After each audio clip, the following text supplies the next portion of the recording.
네, 안녕하십니까. 오늘 실시된 제71회 신화 한국사 능력검정시험 고려시대까지 문제들 복습해보는 영상을 만들어 보겠습니다. 오늘 무더위 속에서 시험 보신 모든 분들 참 고생 많으셨던 것 같습니다. 네, 먼저 선사시대에 대한 1번 문제를 보겠습니다. 처음부터 뗀석기가 나오니까 금방 구석기 시대라는 걸 알 수가 있겠네요. 여기 참고로 이 지역이 체험학습을 하는 지역이요, 경기도 연천 전곡리입니다. 역시 구석기 유적지로 전곡리 유명하죠. 참고로 제가 49번 적어놓은 거예요. 이 뒤에 끝부분에 가서 지역을 카테고리로 하는 문제에 그 연천 말고 또 다른 이제 구석기 유적으로 유명한 다른 지역에 대한 문제가 나오더라고요. 네, 이번 시험 세트에 이렇게 구석기에 대한 문제가 2번씩이나 나오고 있습니다. 하여튼 구석기 하면 역시 구석기 시대의 주거생활 선지 1번까지 동굴이나 바위군을 쉽게 답을 찾았습니다. 선지 2번 청동방울을 의뢰도구로 사용한 건 당연히 청동기 시대고요. 역시 3번이 좀 그동안 안 나오던 생소한 선지 같은데, 따비와 괭이로 땅을 갈아 농사를 지었다. 흔히 이제 신석기 시대 하면 농경을 처음 시작을 하는 거고, 청동기 시대 때는 벼농사 처음 시작을 하는 건데, 이 따비하고 괭이란 그 농규가 나온 건 신석기가 아니고 청동기 시대입니다. 그러니까 선지 2번하고 3번이 다 청동기 시대에 대한 거네요. 자, 이렇게 모처럼 나온 김에 따비하고 괭이로 땅을 갈아 농사 짓는 건 청동기 시대였다는 것이고요. 선지 4번 거푸집을 이용하여 세용동검인데요. 자, 비파용동검이야 뭐 당연히 청동기 시대 고유한 또 키워드인데, 이 세용동검은 딱 뭐 청동기 시대에 한정된 것이 아니고 청동기 시대부터 후기부터 철기 초기까지 만들어졌다고 합니다. 그러니까 세용동검이라고 하는 건 딱 뭐 어느 한 시기를 특정할 수가 없으니까 거의 뭐 답이 되는 경우를 본 적이 없는 것 같고요. 선지 5번 빗살무늬 독인 역시 신석기 시대의 키워드고요. 문제 2번을 보겠습니다. 자, 문제 2번 초기 철기시대 여러 국가들 나오는 자리죠. 역시 이 나라가 위치해 있는 곳이 남쪽은 고구려가 있다. 그럼 금방 부여라고 감이 오고요. 자, 특히 이 부여에서 시행된 법률들 형벌이 아주 엄했다고 하는 건데, 특히 사람을 죽인 자는 사형에 처하고 뭐 노비로 삼고 이런 얘기들 거의 고조선의 그 8조 법금하고 좀 비슷하긴 한데, 고조선하고 좀 틀린 특징이 있죠. 바로 숫자 12배가 나온다고 하는 거. 즉 도둑질하면은 12배 변상, 다른 말로 일책 12법이라고 하지 않습니까?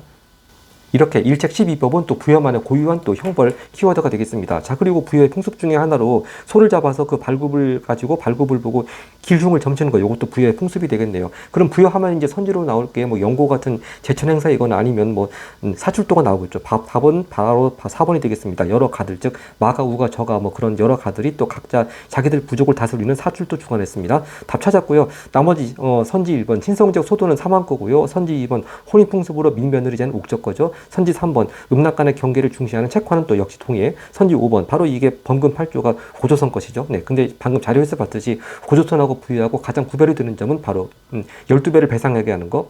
일책 12법은 또 부여만의 제도가 되겠습니다. 문제 3번 갑니다. 문제 3번 가나라에 대한 설명인데요. 첫 줄부터 수로왕이 건국했다고 합니다. 그럼 가야겠죠. 네, 가야 중에서도 이렇게 선지 1번 같이 버풍왕 때 신라의 복속된 가야니까 바로 김해를 또 근거지로 하는 금관가야가 되겠습니다. 그래서 버풍왕 때 일단 금관가야가 신라의 복속이 됐고, 또 후기 가야연맹을 주도했던 대가야는 또 진흥왕 때 또 신라의 병합이 되었죠. 네, 일단 쉽게 가야, 특히 금관가야 답을 선지 1번 찾았고요. 나머지 선지 보겠습니다. 선지 2번 서옥제, 아까 민며느리제는 옥저의 풍습이고, 서옥제 다른 말로 대릴사유제라고 하죠. 이건 고구려의 풍습이고요. 선지 3번 육자평이 중요한 국사는, 육자평 하면 또 백제의 또 관직 이름들이죠. 선지 3번 또 화백회의는 신라의 귀족회의 이름이고, 선지 5번 지방의 22담로, 이것도 또 백제의 제도고, 특히 22담로 하면 또 백제 문양왕이 실시한 제도로 또 문양왕과 관련이 있겠습니다. 문제 4번 갑니다. 4번은요, 그 삼국시대에 특히 신라 때 승려들에 대한 문제 같은데, 자, 이게 좀 평소에 생소하게 이게 걸사표를 지은 승려가 독자적으로 자료에 주어지다 보니까 많이 어려웠을 문제인 것 같습니다. 네, 자, 읽어보겠습니다. 왕이 고구려가 자주 국경을 침략하는 것을 걱정하여 자, 일단 이 당나라가 있기 전에 수나라가 있던 시기입니다. 수나라의 군사를 요청해 고구려를 치고자 하였다. 이에 이 가 인물한테 명하여 걸사표를 짓도록 했다. 즉 고구려 좀 제발 공격해 주세요 하고 수나라에다가 이렇게 문서 쓰는 거, 걸사표를 지은 사람은 바로 원광법사입니다. 원광법사. 이게 608년의 일인데요. 근데 보통 이 원광법사가 그 걸사표를 지었다고 하는 선지 자체가 잘 나오지 않을 뿐만이 아니고, 특히 이 원광 걸사표, 이거는 흔히 그 오답선지로 해서 뭐 가끔 나왔었는데, 예를 들어가지고 제가 썼듯이 65회 이제 최근 나온 거지, 62회, 아니 65회 6번에 2번 선지 같이 그렇게 오답선지 속에 원광의 걸사표 얘기가 들어가 있었거든요. 물론 원광이라는 이름은 안 나오고 이렇게 수나라에다가 고구려 공격해달라고 하는 걸사표를 지었다, 그런 식으로 해서 이렇게 슬쩍 오답선지로 끼워져 있었지, 이렇게 독자적으로 단독 이렇게 자료로 주어져 가지고 이 자료의 인물이 원광법사임을 알아야지 풀 수 있는 문제는 아마 처음 보는 것 같습니다. 하여튼 이거를 이 인물이 원광법사라는 것만 알면은 답은 금방 4번 찾을 수 있겠죠. 이렇게 사군이충, 뭐 예를 들어서 임전무태, 살생유태 같은 거, 세조고개를 제지한 사람, 즉 화랑도를 위한 세조고개 제지한 사람 바로 원광법사니까, 또 이때가 왕은 또 진평왕 때였죠. 그래서 뭐 선지야 뭐 일단 그 자료가 원광법사라는 것만 알면 답을 찾을 수 있는데, 이것이 그 원광이라는 걸 몰랐기 때문에 아마 많이들 틀렸을 것 같습니다. 자, 일단 나머지 선지 보겠습니다. 선지 1번, 왕후 천축국전 남긴 사람은 해초니까 아무래도 이건 쉽게 제낄 수 있었던 것 같고요. 선지 2번, 황룡사 구축목탑 건립을 건의한 사람은 바로 선덕여왕 때 자장율사였죠. 선지 3번, 무예가를 지어서 불교 대중화 기여. 이것도 원효인데, 일단 원효는 뭐 최소한 신라 삼국통일 전후에서 활동한 사람인데, 자료는 일단 아직 당나라가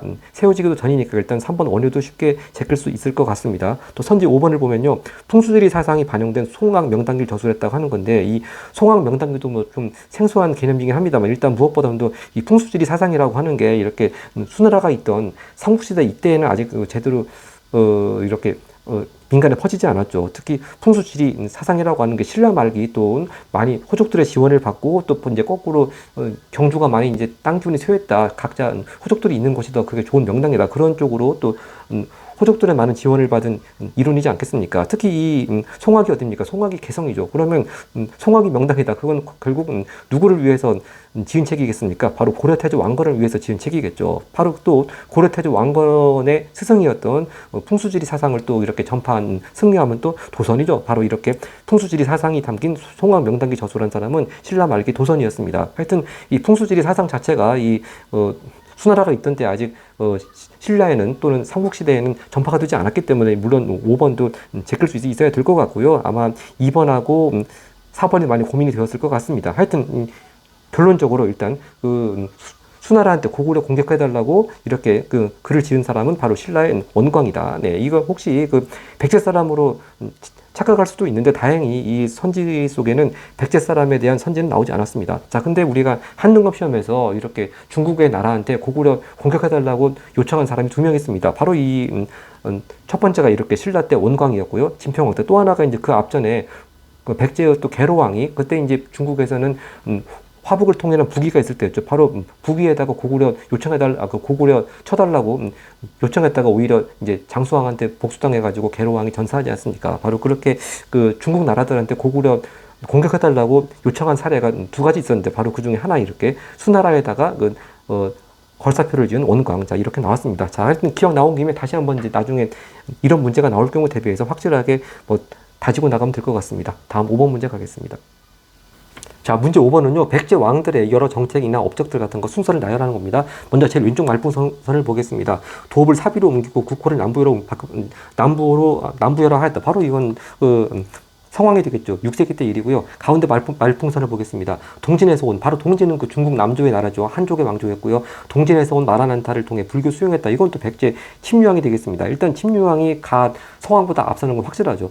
4세기 후반이었으니까. 근데 이제 헷갈리는 건 나하고 다였을 것 같습니다. 다 말풍선이 고구려의 평양성을 공격하고 황해도 일부 지역 차지했다. 이거는 이제 백제가 가장 전성기였던 4세기 중반 후반 근초광 때입니다. 근데 이제 근초광이 먼저나 침유왕이 먼저나 이거 가지고 나하고 다 순서가 헷갈렸을 것 같습니다. 근데 이 근초광이 고구려 평양성 공격에서 이때 이제 고구려 측의 측면에서 보자면 바로 전사한 왕이 고국원왕이죠. 이때가 연도로 치자면 371년이었고요. 이 침유왕이 동진에서 이렇게 불교를 받아들인 정확한 연도는 384년이긴 합니다만, 이 정확한 연도를 모른다 하더라도 일단 최소한 침유왕은 근초광 이후입니다. 뭐 근초광 바로 다음 왕은 아닙니다만, 하여튼 일단 근초광이 앞이고 침유왕이 뒤입니다. 그래서 이것만 확실하게 순서만 알면은 다나가 그렇게 답을 5번으로 찾을 수가 있을 것 같은데, 혹시나 침유왕과 근초광의 순서를 만약에 헷갈렸다면 이 다나가하고 나다가하고 많이 좀 고민이 됐을 것 같습니다. 그 다음 문제 6번을 보겠습니다. 네, 문제 6번은 신라의 왕에 대한 설명입니다. 왼쪽 말풍선 보니까, 자, 국호를 신라로 확정했다. 그 다음에 또 임금의 호칭을 왕으로 했다. 아마 최초의 왕칭을 쓴 사람, 그럼 지증왕이죠. 네, 지증왕부터 딱 6세기가 시작이 되죠. 500년부터 지증왕이 즉위했고요. 자, 또 오른쪽에 지증왕의 정책도 나옵니다. 순장을 금지했죠. 자, 하여튼 역시 지증왕 하면 가장 유명한 게 이사부 시켜가지고 우상국 복속한 것이죠. 바로 그 선지가 답이 3번이 되겠습니다. 이사부를 보내서 우상국 복속. 네, 그래서 이 말풍선의 주인공이 지증왕이라는 것만 알면 답을 쉽게 우상국 복속 찾을 수 있을 것 같습니다. 나머지 신라왕들 같이 보겠습니다. 선지 1번 병부와 상대등 설치. 자, 이거 신라의 그 중앙 집권 제도를 확립한 그런 이미지를 가지는 왕 버풍왕이죠. 지증왕 다음 왕이 버풍왕이었고요. 자, 선지 2번은요. 요건 약간 어렵습니다. 백제 비유왕과 동맹을 체결했다. 물론 여기서는 오답이긴 합니다만 좀 더 어려운 문제 대비해서 좀 일단 개념을 정리하고 넘어가겠습니다. 바로 이 얘기가요. 그 나제 동맹을 처음 체결한 그때 얘기입니다. 이때 나제 동맹의 카운터파트가 백제는 비유왕이었고 신라는 아직 왕청으로 쓰기 전, 즉 눌진 말입권 때였습니다. 연도는 433년인데요. 이 인과관계를 또 알아야 되는 것이 왜 백제하고 신라가 왜 동맹을 체결했겠습니까? 고구려에 대해서 위협을 느꼈기 때문이죠. 왜 고구려에 대해서 위협을 느끼게 됐냐? 바로 장수왕이 남진 정책을 펴면서 평양으로 천도를 했죠. 바로 장수왕이 평양 천도한 때가 427년이고 거기에 이제 그렇게 고구려에 대해서 위협을 느낀 백제하고 신라가 이제 같이 혼인을 맺기로 하는 등 동맹을 체결한 최초의 나제 동맹을 체결한 때가 바로 백제는 비유왕, 신라는 눌지 말입관 때 433년이 되겠습니다. 그리고 이제 앞전 시험에 좀 더 심화돼 가지고 이 나제 동맹을 강화했다는 선지가 나옵니다. 바로 70배 3번에 2번 선지에 물론 왕 이름은 아마 동성왕밖에 안 나왔던 것 같은데 하여튼 백제가 웅진으로 천도한 이후에 493년에 바로 나제 동맹 강화했다. 이 선지에 대응하는 또 이때 신라의 왕은 아직 정식으로 왕 명칭을 쓰기 전이니까 소지 말입관 때가 되겠습니다. 자, 그러니까 좀 나제 동맹을 정리하자면은 자, 일단 장수왕이 평양으로 천도한 이후에 처음으로 백제의 비유왕과 신라의 눌지 말입관이 433년에 나제 동맹을 체결했고요. 나중에 또 백제가 웅진으로 천도한 이후에 백제의 동성왕과 신라의 소지 말입관 때 493년 때 나제 동맹을 강화했습니다. 자, 이렇게 기억 나온 김에 좀 나제 동맹에 대해서 심화해서 정리를 했고요. 자, 선지 4번을 보겠습니다. 매소정 전투에서 당해 군대 격파. 이건 이제 신라가 삼국 통일을 완성하는 과정이죠. 네, 매소정 전투가 기벌포 전투 앞에 있었습니다. 하여튼 이건 문무왕 때 675년이고요. 선지 5번 김원도는 난을 진압했다. 이건 바로 또 문무왕의 아들 신문왕이 되겠습니다. 문제 7번 갑니다. 문제 7번은 불탑에 대한 문제가 나왔습니다. 자, 일단 경상북도 경주에 있고요. 석탑이고 또 2층 기단 위에 어쩌고저쩌고 돼 있고요. 여기서 가장 핵심이 맨 마지막 줄에 있습니다. 이 수리하다가 탑의 내부에서 무구 전광태 다란이경 발견했다. 자, 이 무구 전광태 다란이경이 뭡니까? 가장 오래된 목판 인쇄물이죠. 네. 자, 그래서 무구정광 대다란이경 키워드 삼아갖고 요거는 이제 흔히 석가탑이라고 불리는 경주의 불국사의 3층 석탑이 되겠습니다. 그러면 여기 나온 선지들에 있는 석탑들 다 뭐 전형적으로 자주 나오는 아니 꼭 그렇죠, 전부 다 꼭 석탑만 있는 것은 아닌 것 같기도 합니다만 하여튼 불탑들 자주 나오는 것들입니다. 그래서 석가탑 모양만 알면은 답 5번으로 찾을 수가 있겠습니다. 바로 5번이 이렇게 기단이 2층 있고 그 위에 하나 둘 셋 3층 있죠. 네, 불국사 3층 석탑, 석가탑 모습이고요. 네, 또 하나 이제 경주에 있는 것이 바로 선지 3번이죠. 이제 이거는 분황사 모전 석탑, 즉 벽돌탑의 모양을 본뜬 석탑이고요. 근데 어차피 불국사 석가탑하고는 확실히 모양에서 구별이 되고요. 자, 그리고 선지 1번에 있는 건 이게 경주 불국사에 있는 다보탑이 아니고요. 이 모양이 가운데 보면은 기단 위에 사자 모양이 4개 있습니다. 바로 전라남도 구리에 있는 화엄사에 있는 사사자 3층 석탑이고요. 선지 2번은 또 이건 부여에 있는 정림사지 5층 석탑이죠. 또 선지 4번도 이것도 많이 나오는 발해의 영광탑이 되겠습니다. 영광탑. 네, 다음 8번 문제 갑니다. 8번 문제는 이제 신라의 삼국통일의 삼국통일을 해나가는 과정에 대한 문제입니다. 네, 서류 관계를 잘 알아야지 풀 수 있는 건데, 자, 뭐 첫 줄에 황제가 나오고 그 다음에 또 세 번째 줄부터 천남산, 천남생, 천남권 나옵니다. 자, 이 남산, 남생, 남권, 자, 이 사람들이 성이 천치라고 나오니까 좀 헷갈릴 수 있는데, 자, 이 삼형제가 다 연개소문의 아들이죠. 네, 연개소문이 죽은 다음에 결국 이 연개소문의 아들들 사이에 분전이 일어나서 결국 고구려가 멸망한다 그런 얘기입니다. 바로 그래서 가장 이게 고구려 멸망하는 상황이라는 걸 알 수가 있는 게 맨 끝이죠. 평양에 안동 도읍을 설치했다. 즉 당나라가 평양성을 함락하고 고구려 멸망시키고 평양에 안동 도읍을 설치했습니다. 바로 그럼 이때 참고로 이때 당나라 황제는 당나라 고종 때가 되겠죠. 그리고 이 연도를 말하자면은 668년이 되겠습니다. 하여튼 668년 고구려가 멸망한 이후 상황을 보겠습니다. 일단 그럼 여기 나올 수 있는 게 뭐 고구려 부운동이 일어나고 또 아까 전에 봤던 매소동 전투가 또 나올 리는 없고 하여튼 그런 것들이 나오겠죠. 바로 선지 1번이 답입니다. 자, 고구려 부흥운동 처음 할 때는 건모자민 안승을 왕으로 추대하고 고구려 부흥운동 했습니다만 또 둘 사이 내분이 일어나서 안승이 건모잡을 죽이고 또 신라 쪽으로 오죠. 그래서 이제 신라 지금의 전라북도 익산 쪽 금마저라고 하는 곳에 이제 안성이 내려왔고 바로 그곳에 안성을 이제 신라 문무왕이 보덕국왕으로 임명했습니다. 바로 이때가 이제 아직 그 매소동 전투가 벌어지기 전 674년의 일입니다. 근데 이것이 일단 고구려 멸망 이후라는 것만 쉽게 알았으면 뭐 답을 1번으로 쉽게 고를 수 있을 것 같습니다. 네. 자, 선지 2번 보면은 일단 을지문덕 살수대첩이야 뭐 한참 전의 얘기죠. 이건 뭐 당나라 전에 수나라 때 얘기고요. 이제 선지 3, 4, 5번이 서로 연결되어 있습니다. 자, 일단 선지 4번 같이 백제 의정왕이 윤충을 보내서 신라의 대야성 함락시켰죠. 지금 경남 합천 쪽인데요. 바로 이 대야성의 성주 부인이 이때 죽었는데 바로 성주 부인이 김춘추의 딸이었습니다. 그래서 이제 김춘추가 또 고구려 백제 복수하기 위해서 제일 먼저 찾아간 곳이 당나라가 아니고 고구려 연교소문을 먼저 찾아갔죠. 그래서 연교소문한테 좀 자기를 도와서 같이 백제 공격해달라고 했습니다만 연교소문이 뭐 어떤 조건 내세워서 거절했죠. 바로 그 다음에 이제 당나라 찾아가서 바로 여기 썼듯이 어딥니까? 네. 선지 3번 같이 648년에 바로 이 648년에 김춘추가 당과의 군사 동맹을 성사시킵니다. 바로 이것은 이제 뭐 나당 동맹 그렇게 얘기가 되어지는 것이죠. 자, 그리고 선지 5번 같이 연교소문이 정변 일으켜서 당시 왕이었던 영유왕을 시해하고 그리고 제일 이제 마지막 왕이 보장왕을 이제 이렇게 옹립하는 것이죠. 하여튼 이 연교소문이 정변 일으킨 것도 의자왕이 이 대야성 함락친교하고 같은 해입니다. 같은 642년이고요. 근데 뭐 둘 중에서 어떤 게 먼저인지가는 뭐 그렇게 중요하지 않은 것 같고, 하여튼 이제 이 다시 한번 큰 흐름만 정리하자면은 의자왕이 윤충을 보내가서 신라 대야성 함락할 때 김춘추의 딸이 죽었다. 그래서 이제 김춘추가 복수하려고 마침 정변 일으킨 직후에 정권을 잡고 있던 연교소문에 한테 가서 도와달라고 했지만 거절당했다. 그 다음에 이제 당나라 건너가서 648년에 나단 동맹 성사시켰다. 또 이 사이에 또 하나가 또 있죠. 이제 이렇게 당나라로 하여금 도저히 혼자인만으로는 고구려를 공격할 수 없다는 걸 깨닫게 한 사건, 바로 645년에 있었던 안시성 전투가 있었습니다. 근데 이렇게 당나라 혼자 고구려 공격했다가 645년에 안시성 전투에서 실패하고 돌아가죠. 그래서 역시 당나라로 하여금 도저히 혼자인만으로는 고구려를 공격할 수 없으니까 신라와 손을 잡아야 되겠다. 결국 그렇게 느껴서 이제 3년 후에 이렇게 648년에 나당 동맹이 성사가 되게 되었습니다. 네, 그 다음 9번으로 가겠습니다.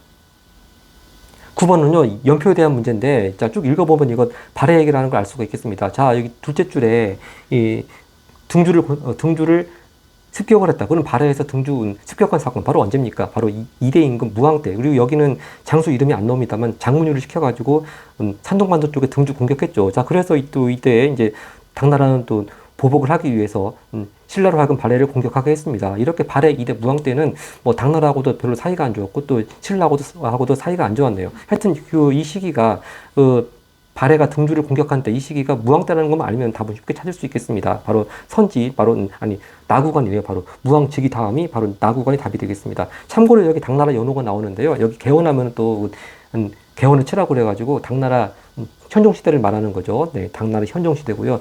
자, 그리고 여기 좀 연표 중에서 주목해볼 부분이 이 무왕 부분에서요. 이제 문왕 부분에 무왕 다음이 이제 문왕인데, 자, 일단 문왕 때 들어와서는 뭐 당나라하고도 그렇고 신라하고도 그렇고 친선 좀 사이좋게 지냈죠. 자, 근데 이제 문왕은 그 발해 수도를 중경에서 상경으로 천도를 했습니다. 네, 이제 이 점이 좀 문왕의 특이한 점이죠.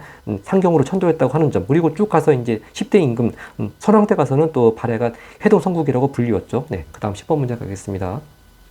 다 문제 10번 경제 상황인데요. 자, 이런 자리에 나올 만한 경제 상황은 거의 통신라 때 아니면 고려 때입니다. 쭉 읽어보겠습니다. 맨 처음은 좀 뭐 왕이 제서를 내리기를 뭐 쭉 생소한 것 같습니다만 핵심 키워드가 이제 가운데 처음으로 화폐를 주조했다고 했고요. 그 화폐 이름이 맨 끝에 나옵니다. 해동통보 나왔습니다. 바로 그럼 이건 해동통보는 고려 숙종 때 주전도감을 설치해서 발행한 동전이죠. 네, 화폐입니다. 자, 이게 앞전에 그 해동통보 숙종 때 해동통보 발행한 얘기가 바로 앞전 시험 13번의 자료도 나왔기 때문에 많이 익숙할 것 같습니다. 하여튼 이때가 이제 고려 숙종 때고요. 뭐 정확한 연도로 말하자면은 1102년이고 하여튼 대략적으로 말하더라도 아직 무신정변이 일어나기 전이 되겠습니다. 하여튼 이 고려 전기시대의 경제 상황 찾아보면 늘 나오는 바로 선지 4번 같이 병난도가 국제무역항 답은 쉽게 찾을 수 있겠습니다. 네, 선지 1번 이게 송상이자 송상이 개성 상인이니까 이제 이게 혹시 고려시대 상인이 아닌가 착각할 수 있는데 바로 송상이라고 하는 건 조선 후기 때 사상 중에 하나죠. 조선 후기 때 사상 중에 하나로서 이렇게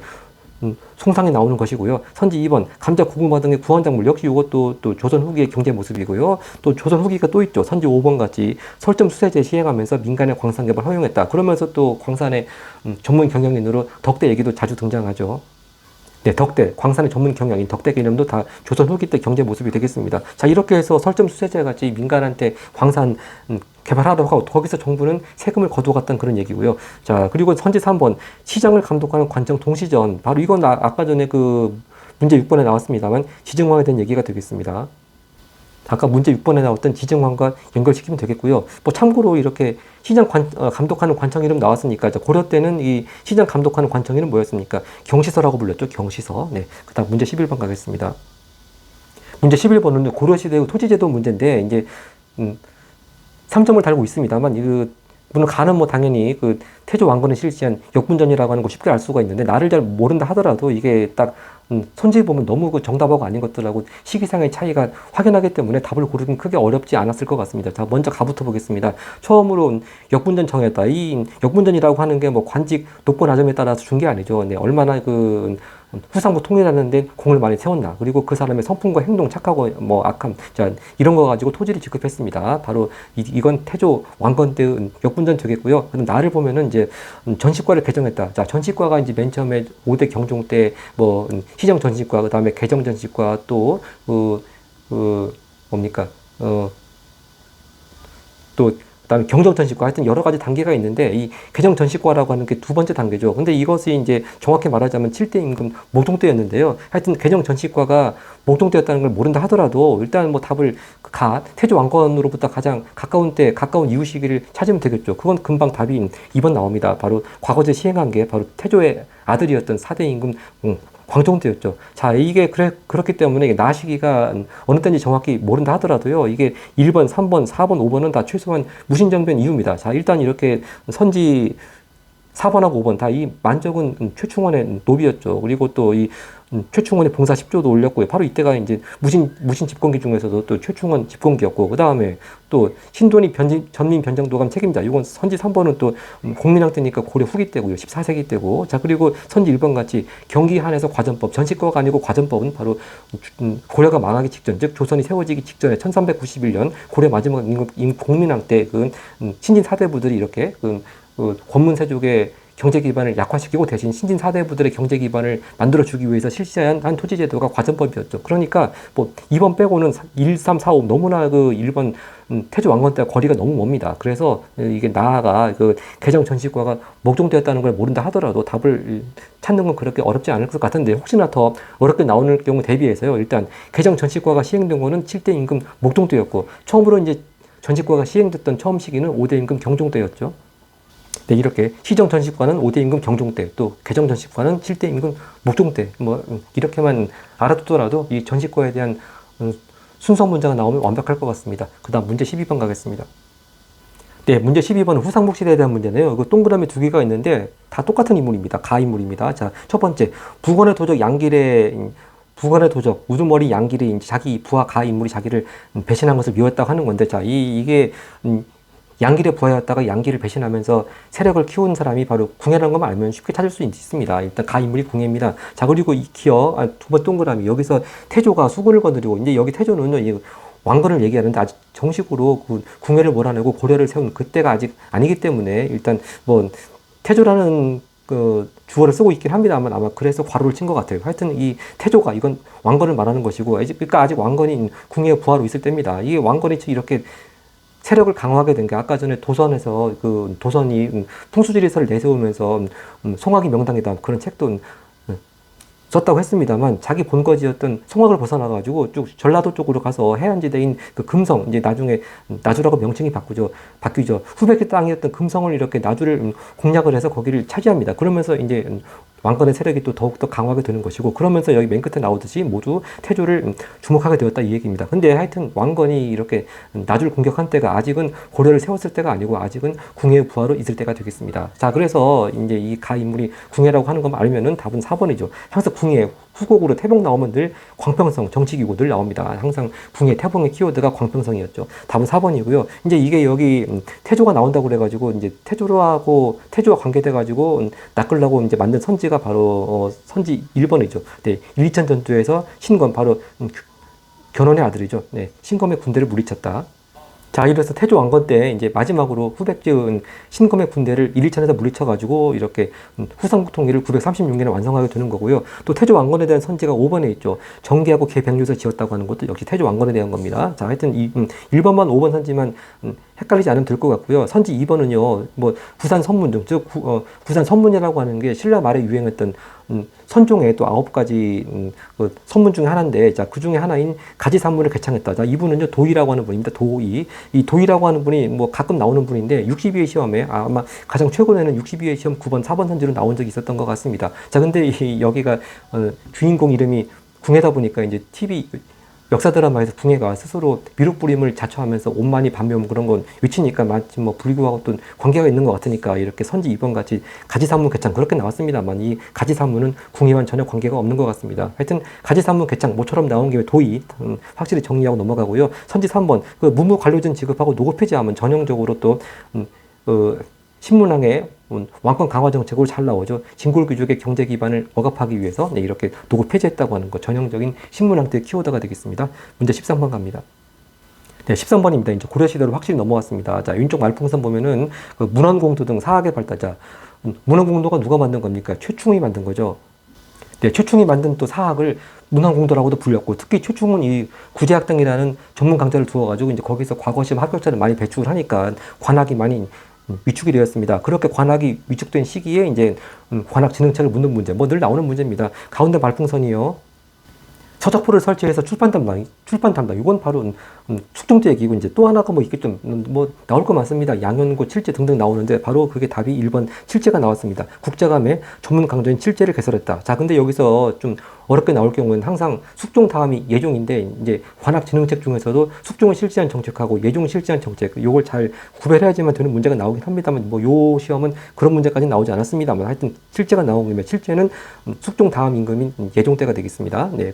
자, 그래서 서적포는 숙종, 칠제는 예종, 이것만 잘 구별하면 되고요. 자, 선지 2번을 보겠습니다. 사액서원이라고 하는 게 일단 서원이라는 것 자체가 조선 전기 이후고요. 이 사액서원이라고 하는 게 왕이 그 서원 이름을 내려주고 또 다음에 서적 노비 같은 거 지급하는 그런 혜택을 받는 서원이었죠. 그래서 이제 최초의 서원이었던 주세붕이 세운 그 뭡니까 그 백운동 서원인가요? 네. 백운동 서원도 이렇게 조선 명종 때 가서 그 사액서원이 돼가지고 소수서원으로 명칭이 바뀌죠. 네, 그래서 제가 조선 명종 이렇게 화살표 친 게 바로 그런 의미입니다. 하여튼 최초의 서원이었던 백운동 서원도 이렇게 사액서원이 되면서 명종 때 소수서원으로 명칭 바뀌는 뭐 그런 예가 있고, 하여튼 뭐 사액서원이라고 하는 건 고려와는 전혀 관계가 없고요. 선지 3번 독서 3분과 늘 나온 또 신라 하대 원성왕 때 제도고요. 선지 4번 초계문신전 이것도 정조 때 제도고, 네, 답은 그리고 선지 5번 5번은 이건 뭐 속장경이라고 하니까 이건 당연히 불구 경전 얘기하는 거니까 관학진흥책과는 아무 관련이 없겠습니다. 근데 물론 이게 그 흥왕사의 교장도감을 두고 속장경 편찬 이것도 거의 비슷한 시기에 활동했던 승려니까 의천의 또 중요 활동으로 잘 또 체크하고 나가야 되겠습니다. 가장 최근에 이렇게 그 흥왕사하고 의천에 대한 문제가 나왔던 때가요. 65회 13번 자료에 그 흥왕사에서 의천이 신편제 종교장 총록을 편찬했다, 가능했다 그런 선지가 나왔습니다. 그래서 기왕 흥왕사하고 의천이 나온 김에 같은 키워드들 흥왕사, 교장도감, 속장경, 의천, 신편, 제장, 종교장, 총록 자 이렇게 기왕 나온 김에 같이 정리해두면 아주 완벽하겠습니다. 그 다음 페이지 가겠습니다. 14번입니다. 다음 서술형 평가의 답안에 들어갈 내용 가장 적절한 것은입니다. 좀 포괄적인 문제네요. 네. 자, 일단 첫 번째 동그라미 이의방이 나왔고, 두 번째 동그라미 서경무소 조유총 반란이 나왔는데, 자, 이 조유총 반란이라고 하는 게 무신정변 이후에 이제 그 무신들의 반발에서 일단 가까운 시기에 난이 두 개가 일어나죠. 네, 바로 그 김보당이 의종을 복귀시키려는 난이 한 번 있었고, 또 바로 직후에 또 조유총 반란, 서경유소 이것도 이제 조유총 반란 같은 경우에는 또 평양이라는 지역을 키워드로 해서도 뭐 종종 또 잘 챙겨둬야 될 필요가 있는 또 개념인데, 하여튼 다 이것도 이제 무신정변 이후 일이었고요. 그 다음 최후하면 또 최충원 아들 아니겠습니까? 이렇게 최후가 정방을 자기 집에 설치하고 인사행정을 했죠. 자, 다 결국 이걸 다 통틀어 보면은 이 제일 첫 번째 이의방은 또 정중부와 같이 무신정권 초반에 이렇게 권력을 잡은 사람이었고, 뭐 이의방 그 다음에 또 조이총을 난 최후 다 결국 이걸 포괄하자면 다 무신 집권기가 되겠습니다. 다 특히 조익종 반란 같은 경우는 바로 직전에도 14번에 4번 선지로 나온 적이 있었기 때문에 뭐 크게 낯설지 않을 것 같고요. 하여튼 무신 집권기에 대한 거 답 찾아보면 답은 4번이 되겠습니다. 이렇게 망이 망소히 난 등 하층민의 봉기가 발생했다. 자, 그렇게 특히 무신 집권기는 아주 신분 질서가 많이 동요했기 때문에 특히 이 하층민 봉기가 많이 발생했죠. 그래서 방금 전에 그 만적의 난 아까 어디 있습니까? 만적은 앞에 나왔었죠. 자, 그럼 만적의 난도 있었고요. 또 망이 망소희 같이 또 공주 근처 명학소에서 그 명학소로 가는 특수 행정구역에 사는 사람들의 난도 있었고, 특히 망이 망소희 난은 정정부가 집권할 때 있었기 때문에 제가 괄호 쳐놓고 정정부 집권기라고 썼습니다. 자, 그래서 답 쉽게 찾았고요. 네, 나머지 선지 같이 보겠습니다. 선지 1번 서울이 통청운동 전개했다. 자, 통청운동이라고 하는 게 서울이나 또는 뭐 조선시대 그 중인 신분들은 그 상위 관직으로 나가는 게 제약이 있지 않았습니까? 그래서 그런 서울이나 중인 같은 사람들이 상위 관직에 제한이 있는 걸 일종의 신분차별운동, 신분차별 철퇴운동이죠. 그런 차원에서 했던 게 통청운동이 되겠습니다. 하여튼 이건 조선 후기 때 얘기고요. 선지 2번 청해진 중심으로, 이건 또 장보고가 활동했던 9세기 전반의 일이고, 또 선지 3번 왕조 교체 예언한 정감독 6번, 이건 또 최소한 조선시대 이후의 일이니까 땡이고요. 선지 5번 역관이 시사에 참여해서 위항문화 활동을 했다고 하는 건데요. 이 시사라고 하는 게 쉽게 말하자면 시동호회 활동 그런 겁니다. 자, 이게 최소한 조선 중기 후기 때 일입니다. 자, 근데 여기서 그 좀 생소한 용어가 위항문화 활동이라고 나왔는데, 아마 이게 이 역관들 같이 중인들이 이렇게 조선 중기 이후부터 주도한 문학운동을 위항문화 활동이라고 한다고 합니다. 네, 약간 생소한 용어가 나온 김에 정리하고 나갔고요. 문제 15번 가겠습니다.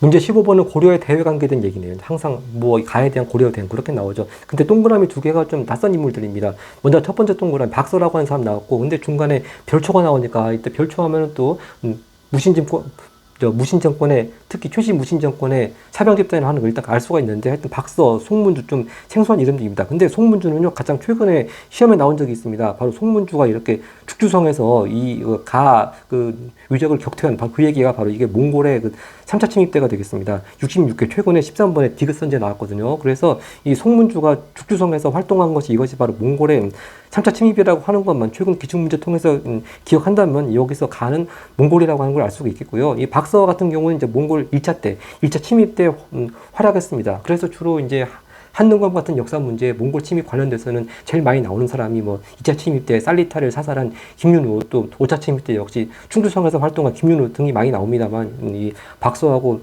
송문주는 좀 생소하게 나오긴 합니다. 근데 하여튼 둘 중에 한 명만 잘 알더라도 일단 여기서 가는 몽골이라고 하는 걸 알 수가 있겠습니다. 그래서 이 가가 몽골이라는 점만 알았다면 답은 쉽게 찾을 수 있죠. 답은 선지 1번이 되겠습니다. 바로 최후가 이렇게 몽골의 1차 침입 이후에 강화도를 도읍 옮겼고요. 그래서 그 이후에 또 2차 침입이 일어났고, 김윤우가 또 처인성에서 활약하고 있다. 그렇게 순서가 전개가 되죠. 선지 2번 보겠습니다. 광군 창설하는 건 바로 고려 3대 인군 정종 때죠. 특히 광군 창설하는 거는 거란의 침입에 대비했던 거고요. 또 선지 3번 화통도 가면 또 이 최무선이 활동할 때입니다. 외구에 대항한 것이고, 선지 또 4번 그 천령의 설치에 반발하여 요동정벌 추진, 요건 바로 우왕과 최영이 추진한 거죠. 즉 상성 총관부가 물러간 자리에 그 명나라가 이게 원나라 땅이었으니까 명나라가 통치된다고 하면서 천령을 설치하겠다고 하니까 고려 정부가 반발했습니다. 그래서 요동정벌을 추진했습니다만, 이제 다 아시는 바와 같이 이성계가 정벌하러 갔다가 위화도 회군하게 되죠. 하여튼 여기서 선지 4번은 명나라에 대한 것이었고요. 선지 5번 신기군, 신모군, 항마군 구성된 별무만 하면 또 윤건 장군이 나오는 여진에 대한 대책이 되겠죠. 네, 동북 구성과 연결이 되겠습니다. 그 다음 16번 올라갑니다. 네, 16번 가국가의 국가유산으로 옳지 않은 것은입니다. 이제 최근에 그 문화재라고 하는 명칭이 국가유산으로 바뀌었습니다. 그래서 아마 이제 한능검 시험에도 국사편찬위원회가 내는 시험이다 보니까 이제 문화재 그런 표현을 안 쓰고 국가유산 그런 표현을 쓰고 있네요.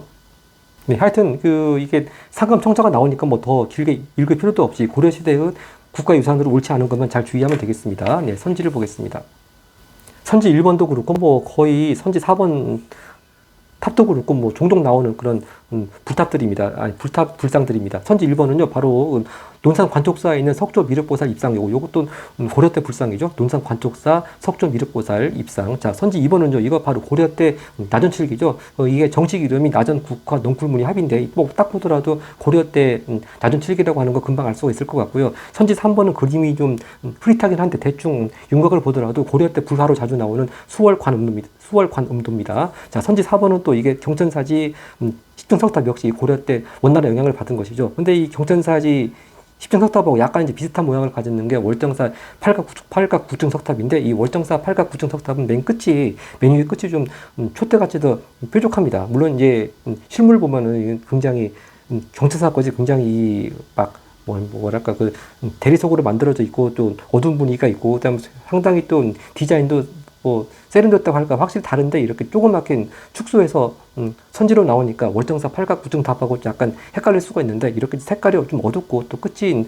촛대같이 그렇게 길지 않은 것이 경천사지 겁니다. 하여튼 다 1, 2, 3, 4번은 다 고려될 거고요. 답은 5번입니다. 특히 이 5번 그림은요, 바로 직전 70회 시험 27번 3번 그림에서 나왔었기 때문에 그 바로 직전 시험만 봤다라면 금방 또 여기 고려시대 것이 아닌 걸로 답을 금방 가려낼 수 있었을 것 같습니다. 바로 이 그림이 저거죠. 김득신이 그린 야묘도추라고 하는 그림인데, 이게 저겁니다. 그러니까 고양이가 이 집에 병아리를 물고 도망가니까 이제 집주인이 화가 나고 놀라가지고 이렇게 뭐 담뱃대 같은 걸로 고양이 때리는 그런 장면입니다. 야묘도추. 네, 이건 조선 후기 때 김득신의 그림이었습니다. 네, 17번 갑니다. 네, 17번 가상 인터뷰 인물 주인공에 대한 설명으로 옳은 것입니다. 자, 왼쪽 발풍선으로 끝났습니다. 자, 여공패설 저술한 사람은 바로 이재현이죠. 여공패설 이재현. 자, 그럼 항상 이재현 하면 나오는 키워드가 망원당이지 않겠습니까? 그게 선지 5번에 있습니다. 바로 원나라에서 그 충선왕이 고려왕 그만두고 원나라 가서 세운 게 바로 망원당이죠. 바로 이렇게 망원당에서 이런 학자들과 교류했습니다. 답은 5번이고요. 선지 1번 불시자편을 지어서 불교 비판한 사람은 바로 정도전이고, 선지 2번 정예결사를 통해 불교개혁에 앞장선 사람은 또 진울이죠. 다른 말로 또 이 정예결사를 또 수선사 결사라고도 하죠. 선지 3번 청방인문표 지어서 인질 석방 요청한 사람, 요구한 사람, 바로 여기서 인질이 누구냐면 바로 인문입니다. 김인문. 그래서 이 청방인문표의 뜻이 김인문을 석방해 줄 것을 요청하는 황제께 올리는 글입니다. 이걸 지은 사람은 이건 고려 사람이 아니고 바로 신라의 문장가로 외교문서로 유명했던 강수가 지은 글이죠. 이 강수의 청방인문표 종종 시험에 나오고 있습니다. 선지 4번 고구려 개성의식을 강조한 동명화편, 이건 또 이규보가 지은 것이죠. 네, 이번 영상 마지막 문제로 가겠습니다. 네, 18번은 지역에 대한 문제입니다. 네, 유네스코 세계유산을 품은 도시라고 하는데 어떤 유산들이 있나 보겠습니다. 제일 첫 번째로 이제 하회마을 얘기가 나오고요. 그 다음에 또 여기 또 이 지역에 대한 설명이 홍건적의 침입 당시 공민왕과 노국공주가 피란했던, 바로 이거 안동 종종 나옵니다. 네, 이때가 1361년입니다. 공민왕이 홍건적의 2차 침입 때 개경이 함락돼가지고 이렇게 안동까지 피난을 왔습니다. 하여튼 이걸 모른다 하더라도요, 일단 하회마을 얘기 나오고 또 봉정사 극락전, 즉 우리나라에서 가장 오래된 목조 건축물 있는 거 봉정사 극락전, 다 이거 안동 얘기하는 거죠. 그 다음 도산서원, 또 퇴계 이황을 기리는 도산서원, 다 이게 안동 얘기가 되겠습니다. 자, 그래서 근데 이 안동에 대해서 혹시나 그 옛날 명칭을 잘 헷갈리는 수험생을 위해서 아마 1번 선지를 만들어 놓은 것 같은데요. 이 왕건이 후삼국을 통일하는 과정에서 이제 맨 처음은 공산전투, 대구 근처에 공산전투에서 후백제 견훤한테 패했습니다만, 이제 전세를 역전시켜서 바로 고창전투에서, 즉 930년에 있었던 고창전투에서 견훤한테 승리를 하면서 이제 그 후삼국 통일한 그 전세를 통일할 전세를 역전시키죠. 바로 이 고창이 지금의 전라북도 고창이 아니고 경상북도 안동 말하는 것이라고 이제 제가 누누이 이렇게 영상 때마다 말씀드리고 있습니다. 또 이제 그걸 또 그 고창이 옛날엔 안동이 명칭이었다고 하는 걸, 이걸 또 잘 활용한 문제들이 종종 나오죠. 그래서 답은 뭐 금방 1번 찾을 수 있을 것 같습니다. 선지 2번 묘청이 반란을 일으키고 국고태, 요거는 이제 묘청이 서경 천도를 주장하지 않았습니까? 그래서 요거는 평양이니까 뭐 금방 답이 아닌 걸로 제낄 수 있고요. 선지 3번입니다. 흥덕사 하면 또 충주죠. 아니, 충주가 청주. 네, 흥덕사에서 금속 활자본인 직지 침체 요절이 간행되었다. 자, 최초의 최초가 아니고 가장 오래된 금속 활자본 직지 침체 요절이 간행된 거. 그래서 지금 청주에는 도로 이름도 직지로라고 한 도로 이름도 있지 않습니까? 자, 그리고 선지 4번입니다. 자, 정중부를 비롯한 무신들이 바로 이 무신정변을 일으킨 장소가 보현원인데, 이 보현원이 아마 지금은 북한 땅인 것 같습니다. 아마 6.25가 있기 전에는 남한 땅이었던 것 같은데, 경기도 장단현 쪽이라고 하는데, 뭐 이게 보현원이 지금 어느 지역에 해당하는 건 그렇게 중요하지 않은 것 같고요. 선지 5번입니다. 이성계 중심으로 한 고려군이 황산에서 왜구 격퇴. 자, 이것도 늘 헷갈리는 게 초영은 홍산전투고 이성계는 황산전투죠. 하여튼 이 황산벌이 그 백제 개백이 싸웠던 그 황산벌은 아닌 것 같고요. 이제 지금 전라북도 남원의 지리산 부근이라고 합니다. 이것도 뭐 이 황산이 지금 어느 지역에 해당되는 뭐 그걸 아는 것이 중요한 것이 아니고, 이성계는 황산이고 초영은 홍산전투, 이렇게 좀 지역 이름이 약간 헷갈리지만 같이 왜구를 격투했던 전투로 초영은 홍산 전투, 이성계는 황산 전투, 요걸 잘 구별하는 게 더 중요할 것 같습니다. 하여튼 이렇게 해서 이제 고려시대에 대한 복습 모두 마치고 또 오늘 밤 안에 또 나머지 조선시대와 대한제국까지 영상 만들어서 올리겠습니다. 네, 감사합니다.